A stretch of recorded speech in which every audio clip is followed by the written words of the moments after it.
नमस्कार, मी प्रतिभा चंद्रन आणि तुम्ही बघत आहात नवराष्ट्र. आजच्या विशेष कार्यक्रमात आपण चर्चा करणार आहोत ते नुकत्याच झालेल्या G7 समिटची. अ, या विषयावर आपल्या सोबत बोलण्यासाठी आहेत माधवजी भंडारी साहेब. साहेब आपलं खूप खूप स्वागत आहे. अ, एकतर महत्वाचं म्हणजे आपण बघितलं तर G7चा स्थायी सदस्यत्व भारताकडे नाही. तथापि भारताला ग्लोबल साऊथचा एक प्रमुख आवाज म्हणून तिथे नेहमी बोलावलं जातं. यावेळची वैशिष्ट्य काय काय होती? कारण एका वेगळ्या जागतिक पार्श्वभूमीवर यावेळी G7ची परिषद होत होती.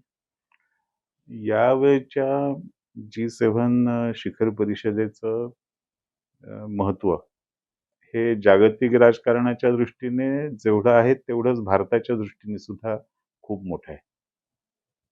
कारण या परिषदेतून बदलतं जागतिक राजकीय मांडणी हं.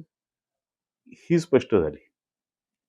जागतिक राजकीय मांडणी बदलण्याची प्रक्रिया गेली काही वर्ष चालू आहे. गेली 5, 7, 8, 10 वर्ष चालू आहे. परंतु ती नेमकी कोणत्या दिशेने चालली आहे आणि त्यातून काय समोर येणार आहे हे आतापर्यंत स्पष्ट होत नव्हतं. पण मला स्वतःला असं वाटतं की आत्ताच्या G7 परिषदेमुळे हे पुढचं चित्र आता स्पष्ट व्हायला सुरुवात झाली आणि त्याची 3-4 कारणं माझ्या दृष्टीने आहेत.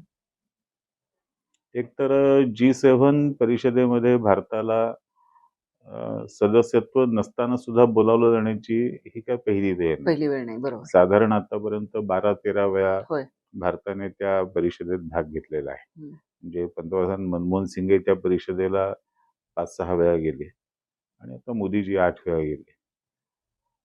पण आता आज ह्या पूर्वीपर्यंतचा भारताचा सहभाग आणि आत्ताचा भारताचा सहभाग याच्यामध्ये खूप मोठी तफावत आहे.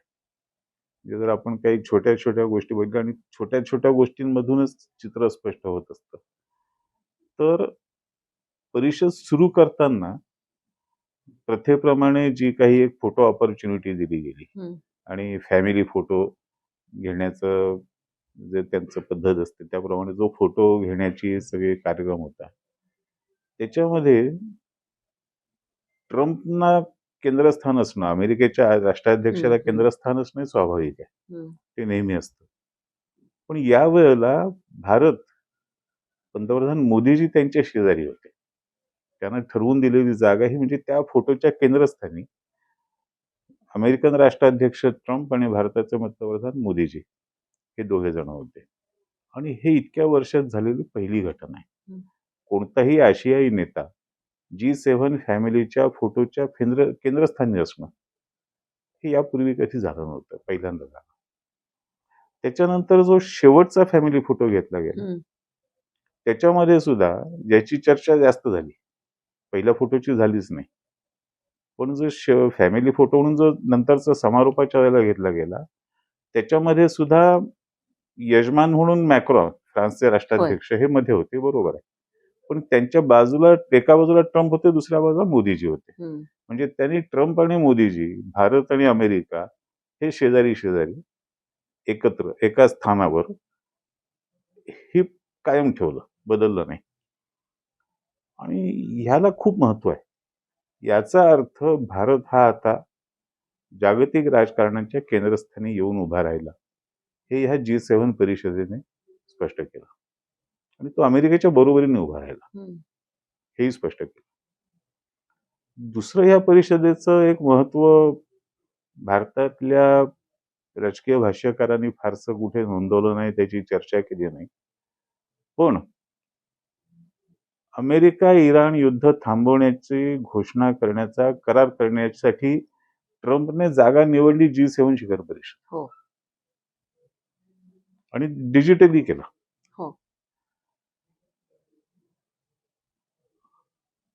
असं का केलं ह्याचं कुठलंच उत्तर अमेरिकेने दिलेलं नाही, ट्रम्पने दिलेलं नाही. खरं तर एवढा मोठा करार हा दोघांनी मिळून एकत्र येऊन कुठेतरी तो करणं आवश्यक होतं, पण तसं न करता डिजिटली केलं. G7 परिषद चालू असताना केलं आणि सगळ्यात गंमत म्हणजे ह्या कराराचा मध्यस्थ म्हणून स्वतः आपण आहोत असं सांगत फिरणाऱ्या पाकिस्तानला पाकिस्तान. हम्म, त्याची माहिती सुद्धा नव्हती. पाकिस्तानला त्याची पूर्वकल्पनाही दिलेली नव्हती. हम्म, पाकिस्तान एका बाजूला स्वित्झर्लंडमध्ये जिनेवामध्ये एक भव्य समारंभ करून तो करार करणं वगैरे असं सगळं तयारी करत असताना ट्रम्पने हे परस्पर केलं आणि नंतर त्याचं श्रेय कतारला दिलं. हम्म, आता अमेरिका इराण युद्ध थांबवण्याच्या सगळ्या चर्चा चालू असताना काल परवापर्यंत कतार कुठेच नव्हतं. कतारचं नावही त्यात नव्हतं. हम्म, तरी कतारला आता श्रेय दिलं. ते काय दिलं, कतारने काय केलं ह्याची काही माहिती अजून बाहेर आलेली नाही. तर हे एक वेगळं कोड हे या G7 शिखर परिषदेच्या निमित्ताने जगासमोर आलेलं आहे.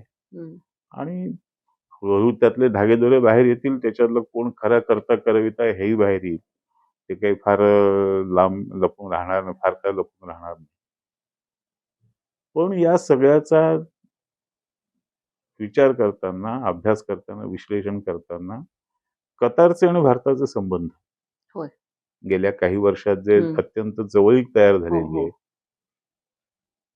तीही विश्वासात विचारात घ्यावी लागतील. हम्म, आणि आणखीन एक जो महत्वाचा मुद्दा या परिषदेत दिसला तो म्हणजे काही दृश्य आपल्याला आजही आपण YouTube किंवा इंटरनेटवरचे व्हिडिओ क्लिप्स वगैरे बघितल्यात तर लक्षात येईल.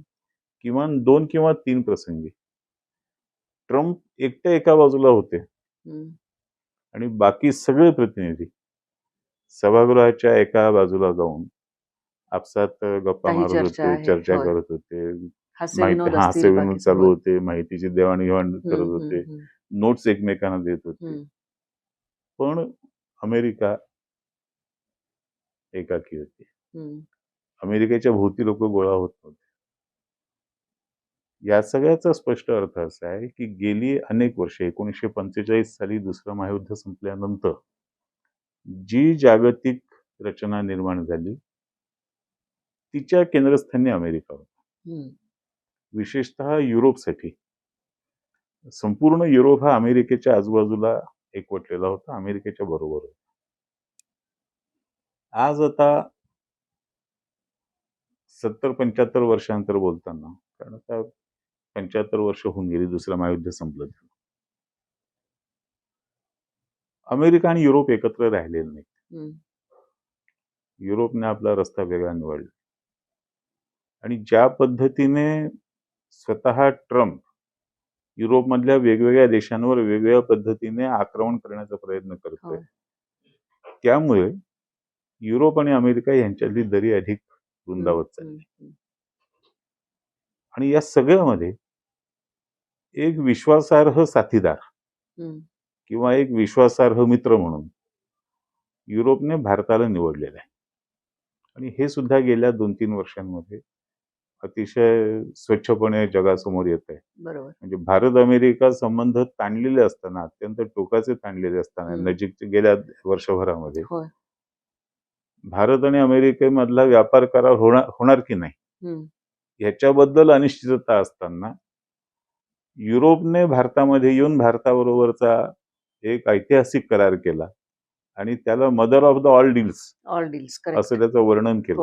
हो. एवढा विशाल हम्म, आणि एवढा प्रचंड आकार असलेला करार हा युरोपने भारताबरोबर केला. त्यावेळेला त्यांनी अमेरिकेची चिंता केली नाही किंवा अमेरिकेला काय वाटेल हा प्रश्न त्यांच्या मनात आला नाही. त्यामुळे आत्ताच्या G7 शिखर परिषदेमध्ये ह्या गेल्या काही वर्षांमध्ये पडद्याच्या आड घडत असलेल्या घडामोडी, घटना हम्म, आणि त्याच्यातून तयार होत असलेलं वातावरण ह्याला या वेळेला एक स्पष्ट रूप मिळालं आणि ते समोर आलं.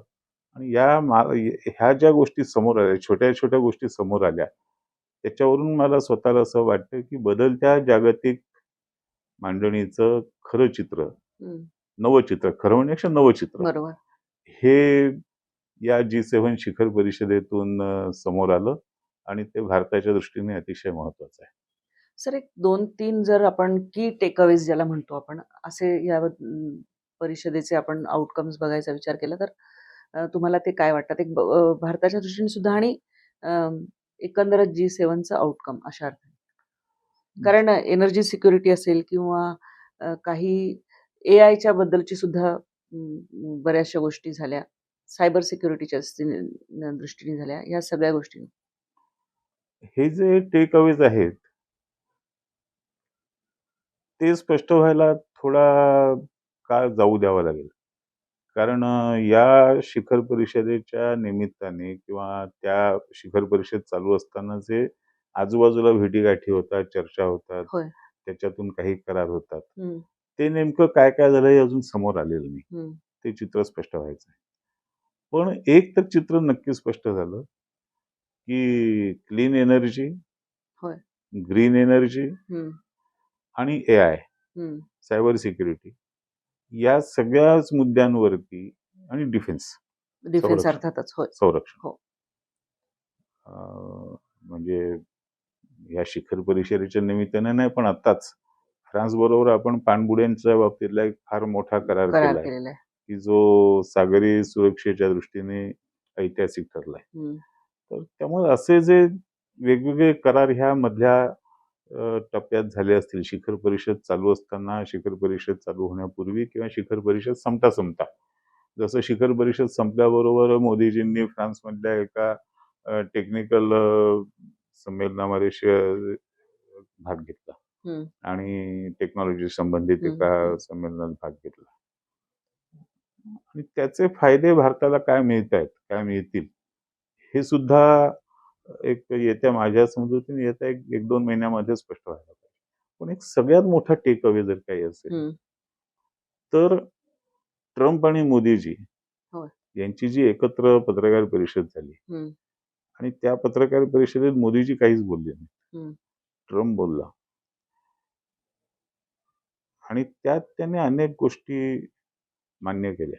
हं, म्हणजे मोदीजींबद्दल व्यक्तिगत काय स्तुतीसुमनं उधळली वगैरे ते सोडून द्या. हं, त्याला काही फार म्हणजे महत्व आहे त्याला सुद्धा, पण ठीक आहे, त्याच्या आपण ते बाजूला ठेवू. पण ऑपरेशन सिंदूर झाल्यापासून मी भारत पाकिस्तान युद्ध थांबवलं हं. असं सारखं म्हणायचं. असं दावा ट्रम्पने अनेकदा केला. अनेकदा म्हणजे केलं. हो. म्हणजे आपल्या मराठी भाषेत सांगायचं वल्गना. तर 56 वेळा केला. हो, 56 वेळा वल्गना केल्या असं म्हणायला पाहिजे. होय.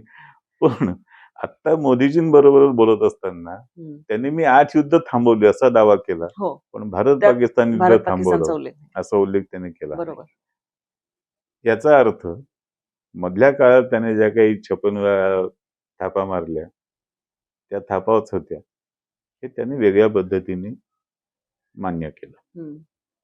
आणि ह्याच्यामुळे त्याने अजाणतेपणी भारतातल्या सगळ्या मोदी विरोधकांना हो. तोंडघशी पाडलं. तोंडघशी पाडलं. उत्तरच दिलंय. उत्तर नाही, तोंडघशीच तोंडघशी. पाडलं. म्हणजे बरोबर. आता मी ते सगळं पत्रकार परिषद झाल्यानंतर बघतोय अजून, हं. पण आतापर्यंत भारतातल्या हा जो सगळा बडबड करणारा वर्ग आहे, त्यांच्यातलं कुणाचंच मला काही असं बघायला वाचायला मिळालेलं नाही, हं. की आता काय मोदी जे आपल्या ट्रम्प जे बोलला त्याच्याबद्दल काही प्रतिक्रिया मला कुठे वाचायला ऐकायला मिळालेलं नाही. जणू हं. काही ट्रम्प बोललाच नाही हं. अशा पद्धतीने सगळं चालू आहे. हं. तर हा सुद्धा या G7 परिषदेचा एक टेकअवेच आहे. उलट चर्चा असं जर म्हणलं ना सर, हां. तर चर्चा या गोष्टीची झाली की मायक्रोफोन सुरू होते हो. आणि तेव्हा त्यांच्यात झालेले हास्यविनोद. मेलोनी यांनी मी सिगारेट सोडली 1 महिन्यापासून असं सांगणं, इतक्या कॉफी पिल्यावर मी उठले. म्हणजे ज्या पद्धतीचं म्हणजे एका पुस्तकामध्ये पाकिस्तानच्या संदर्भातलंच मी वाचलंय की अ, जेव्हा सिमला करारासाठी इथे आलेले होते अ, भुट्टो, हो. तेव्हा त्यांनी आपल्या कन्येला आणलं बेनझीरला. त्या तेव्हा राजकारणात नव्हत्या आणि त्यांना सांगितलं, "उत्तमोत्तम तयार होऊन तू फक्त मीडियाच्या समोर येत राहा" आणि तेव्हाच्या मीडियाने सुद्धा अनेक हेडलाईन मिस केल्या आणि त्यावरच चर्चा झाली. आता वेगळं काहीच दिसत नाही. काहीच नाही. म्हणजे आणि त्यानंतर पुन्हा ट्रम्प यांनी केलेलं पुन्हा वक्तव्य, "मेलोनी फोटो के लिए पीछे पडी थी" अशा पद्धतीचं आणि मेलोनीनी त्याला दिलेलं उत्तर आज. व्हिडिओ करून दिलेलं उत्तर. तर याच गोष्टी वरवरच्या ज्या आहेत, त्याची चर्चा प्रामुख्याने होताना दिसते. पण जे महत्त्वाचे काही डील्स झाले त्याच्याबद्दल कुठे काही नाही. फारसं दिसत नाही. हे जे माईक चालू ठेवणं वगैरे प्रकार आहे, हम्म, तो काय अजाणतेपणी झालेला प्रकार नाही. तो जाणून बुजून केलेला आहे. हम्म, आणि त्यावेळेला तिथे बोलत असलेल्या सगळ्या नेत्यांना हे माहिती आहे की माईक चालू आहे होय. आणि आपण जे बोलणार आहोत, जे करणार हम्म, आहोत, ते जगासमोर जाणार आहे. जगासमोर जाणार आहे. त्यामुळे जगासमोर काय जावं, हम्म, लोकांनी काय ऐकावं, ह्याच्या कल्पना सगळ्यांच्या मनामध्ये पक्क्या असतात, होत्या. आणि म्हणून त्याच पद्धतीची एक काय म्हणूया त्याला, मजाक, गमती जमती, थोडंफार एकमेकांच्या टोप्या उडवण्याचे प्रयत्न, हे सगळे जाणून बुजून केले गेले. आणि त्यामुळे खरी चर्चा, खरे मुद्दे, म्हणजे आपल्याला हे चालू माईक केव्हा दिसले, जेव्हा हे लोक हास्यविनोद करत होते तेव्हा. बरोबर. जेव्हा चर्चा करत होत्या तेव्हा माईक का चालू नव्हतं, हम्म, तेव्हा पुढे गेले माईक. ज्या माईकनी मेलोडीचं हे आवाज टिपला, त्याच माईकने ट्रम्प आणि मेलोनी यांचा जो वाद झाला, तो का नाही टिपला? तो नाही आला कुठे. पण काही युरोपियन्स चॅनेल्सवर मला काही क्लिप्स बघायला मिळाल्या. त्याच्यामध्ये मेलोनी आणि ट्रम्प यांच्यामध्ये गंभीर स्वरूपाची खडाजंगी झाली.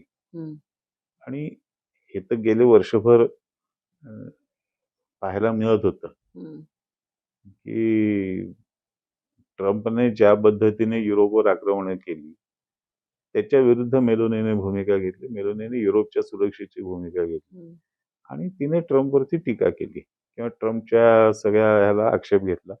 त्याच्यानंतर त्या दोघांमधले संबंध बिघडत गेले. म्हणजे किती बदलले, तर ट्रम्प जेव्हा नव्याने दुसऱ्यांदा राष्ट्रपती झाले, त्यावेळेला त्यांच्या शपथविधीला हजर असलेल्या मेलोनी ह्या युरोपमधल्या एकमेव सत्ताधारी होत्या. बाकी युरोपच्या कुठल्याही देशाचा राष्ट्राध्यक्ष किंवा पंतप्रधान ट्रम्पच्या शपथविधीला नव्हता. एवढे चांगले संबंध जे होते ते गेल्या सव्वा वर्षामध्ये बिघडत दोघांनी एकमेकांवरती टीका करण्यापर्यंत आले. आणि आत्ताच्या G7 शिखर परिषदेमध्ये निश्चितपणे या दोघांमध्ये कोणत्या न कोणत्या तरी स्वरूपाचा राजकीय वाद झाला. त्याच्यामध्ये मेलोनीने तिच्या स्वभावाप्रमाणे काही गोष्टी फार फटकळ पद्धतीने सुनावल्या आणि त्याचा राग ट्रम्पनी आत्ता त्या फोटोच्या नावाखाली काढला, की ज्याला काही अर्थ नाही. की त्यांचे मोदी आणि आपल्या मेलोनी आणि ट्रम्प बोलतायत, एकमेकांशी चर्चा करतात, अशा तऱ्हेचे व्हिडिओ हे उपलब्ध आहेत. ह्या G7 शिखर परिषदेमधलेच उपलब्ध आहेत. त्यामुळे माझा फोटो, तुमच्यावर फोटो काढा असं त्या म्हणण्याची मेलोनीला काही गरज नव्हती. आणि तरी सुद्धा खोडसाळपणे ट्रम्पने केला. याचं कारण मेलोनीने ट्रम्पला निश्चितपणे काही राजकीय मुद्द्यांवरती वेगळी भूमिका सांगितली, वेगळ्या पद्धतीने त्यांच्याशी बोलल्या, हे निश्चित आहे. आणि हा काही दिसतो तेवढा वरवरचा मुद्दा नाही. हा आंतरराष्ट्रीय राजकारणातला एक अत्यंत खोलवर गेलेला मुद्दा आहे. आणि तो सुद्धा मी जे सांगितलं अगोदर म्हणालो की युरोप आणि ट्रम्प यांच्यामधली दरी वाढत चालली आहे, त्याचंच हे लक्षण आहे. की जर युरोपमधली एकमेव नेता मेलोनी ही ट्रम्प बरोबर होती, तिच्याबद्दल सुद्धा जर या पद्धतीने ट्रम्प बोलत असेल, मेलोनी सुद्धा तेच वक्तव्य केलंय की ट्रम्प आपल्या मित्रांशी वाईट वागतो, तर ट्रम्प आणि अमेरिका हे किती एकटे पडत जात आहेत त्याचं हे चित्र आहे. सर, आणि आता फॉलोआउट काय, म्हणजे भारताच्या दृष्टीने जर आपण विचार केला तर पुढे काय? फॉलोआउट मध्ये मला माहित नाही ह्या धागे असे कसे जोडले जातील किंवा जोडले गेलेले आहेत. पण G7 शिखर परिषदेच्याच मंचावरून ट्रम्पने इराण बरोबरचा करार केला. आणि G7 शिखर परिषद संपवून मोदीजी परत आल्याबरोबर या 1-2 दिवसांमध्ये, 2-3 दिवसांमध्ये रशिया, चीन आणि इराण हम्म, यांचं एक उच्चाधिकार शिष्टमंडळ भारतात येत आहे हम्म, आणि या चौघांच्या चर्चा होणार आहेत. आता या दोन गोष्टी एकमेकांशी कशा जोडलेल्या आहेत हे आज सांगणं अवघड आहे. हम्म, पण एक तर नक्की आहे की अमेरिका इराण युद्धामध्ये रशिया आणि चीन हे इराणच्या बाजूने होते आणि त्यांनी कधीही अमेरिकेच्या बाजूने भूमिका घेतली नाही, वक्तव्य केलं नाही किंवा अमेरिकेला समर्थन दिलं नाही. त्यांनी पूर्णपणे इराणचं समर्थन केलं. भारताने सुद्धा इराणचं समर्थन केलं असं म्हणता येणार नाही, पण काही गोष्टींमध्ये इराणला मदत ही हम्म. उघडपणे केली. आणि भारताने अमेरिकेचं समर्थन कधीच केलं नाही. कधीच केलं नाही. म्हणजे अमेरिकेने केलेल्या इराणवरच्या आक्रमणाला भारताने कधीच मान्यता दिली नाही. G7 शिखर परिषदेमध्ये जेव्हा भारताचे राष्ट्रप्रमुख हजर होते, पंतप्रधान हजर होते, राष्ट्रप्रमुख नाही म्हणते ना, पण पंतप्रधान हजर होते, तेव्हा डिजिटली अमेरिका इराण युद्धबंदीचा करार झाला आणि अमेरिकेला खूप गोष्टी द्यायला लागल्या. म्हणजे द्यायला. खरं युद्धातनं साधलं काय काही असा प्रश्न काही- वाटावा. काही उलट जी अमाऊंट असेल किंवा अजून सगळ्या गोष्टी असतील त्यामुळे या युद्धाने अमेरिकेलाच जास्त नुकसान झालं. अमेरिकेचं प्रचंड प्रचंड झालं. नुकसान झालं. अमेरिकेचं सगळ्या बाजूने नुकसान झालं. अमेरिकेचं राजकीय नुकसान झालं, अमेरिकेचं आर्थिक नुकसान झालं आणि अमेरिकेची प्रतिमा जी या सगळ्या घडामोडींमुळे बिघडली किंवा वाईट झाली, ती पुन्हा दुरुस्त करायला खूप काळ जावं लागेल. त्यामुळे अमेरिकेला ह्या इराण युद्ध सगळ्या बाजूने महाग पडलं, ही तो वस्तुस्थिती आहे. फक्त या सगळ्या काळामध्ये अमेरिकेला जेवढं सेटबॅक बसला, मागे जावं लागलं, त्याच्याशी जोडायचं की नाही जोडायचं हा मुद्दा वेगळा आहे. पण याच काळामध्ये भारत तेवढाच पुढे सरकला, ही तेवढं महत्वाचं आहे. निश्चित. कारण आपण कतारचा उल्लेख केला, पण एकंदरच आपण गेल्या काही वर्षांमध्ये या सगळ्या इस्लामिक ब्रदरहूडमध्ये, गल्फमध्ये भारताचे जे सलोख्याचे मैत्रीपूर्ण संबंध निर्माण झालेले आहेत ते आपण पाहिलेले आहेतच आणि ते वृद्धिंगत होत आहेत. म्हणजे परस्पर विश्वास जो आहे तो वाढतो आहे, त्यामध्ये खूप वेळा दिसतोय. मला UAEच्या ज्या रॉयल फॅमिलीच्या सिनियर ऍडवायझर आहेत त्यांची 2दा मुलाखत आपण नवभारतसाठी केली आणि त्यांनी या सगळ्या संबंधांबद्दल नवभारतशी विस्ताराने चर्चा केलेली की भारताशी सगळे द्विपक्षीय संबंध सगळ्याच एकंदर गल्फ मधले कसे वाढत आहेत आणि दोन्ही म्हणजे बायलॅटरल रिलेशन्स आहेत ते अशा पद्धतीचे आहेत. तर एकंदर आपण बघत होतो की G7 ही परिषद झाली. चर्चा जी बहुतांश वेळा झाली किंवा जी आपल्याला सोशल मीडियावरनं दिसते ती प्रामुख्याने मेलोडी काय म्हणाल्या, त्यांनी काय हे केलं, फोटोच्या अपॉर्च्युनिटीज किंवा त्या माईकमधनं काय गोष्टी आल्या. परंतु काही गंभीर, काही महत्त्वाचे असे जे विषय झाले, त्याचे करार झाले आणि त्याचा परिणाम जो आहे तो आपल्याला दूरगामी दिसणार आहे. बघूया काय होतं ते. तुमची काय मतं असतील ती आम्हाला अवश्य कळवा आणि चॅनलला सबस्क्राईब करायला विसरू नका. या आजच्या भागासाठी आणि आपल्याशी बोलल्याबद्दल मी भंडारी साहेबांचे खूप आभार मानते. धन्यवाद.